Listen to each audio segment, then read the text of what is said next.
ఈ hotel style పూరీతో మీ ముందుకు వచ్చేసానండి. టిప్స్ ఫాలో అయిపోండి. హోటల్ స్టైల్ పూరీ రెడీ అయిపోతుంది. చాలామందికి పూరీ పొంగదు, అలాగే ఆయిల్ పీల్చేస్తుంది కదా. నేను చెప్పే విధంగా పూరీ ముద్దని ఇలా కలుపుకోండి. 2 కప్పుల గోధుమ పిండికి 1/2 కప్పు మైదా పిండి, తినే సోడా చిటికెడు, అలాగే తగినంత సాల్ట్, వాటర్ పోసుకుని 2 స్పూన్స్ ఆయిల్ వేసుకుని పూరీ ముద్దను రెడీ చేసుకుని పూరీ రెడీ చేసుకున్న తర్వాత ఆయిల్ హీట్గా ఉండాలండి. హీట్గా ఉంటేనే పూరీ పొంగుతుంది. బాగాను హీట్గా ఉందో లేదో చెక్ చేసుకుని పూరీ వేసిన తర్వాత ఇలాగ గెరిట్తో ప్రెస్ చేస్తే ఇలాగ పూరీ పొంగుతుందండి. చూసారా హోటల్ స్టైల్ పూరీలాగా ఎలా పొంగిందో.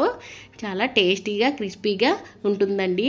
వేడి చల్లారినా కూడా చాలా టేస్టీగా ఉంటుంది ఈ పూరీ రెడీ అయిపోయింది. అలాగే కర్రీ కోసం 6 ఉల్లిపాయలు స్లైస్గా కట్ చేసుకున్నాను. 4 పచ్చిమిరపకాయలు, పచ్చి బఠానీ తీసుకున్నాను.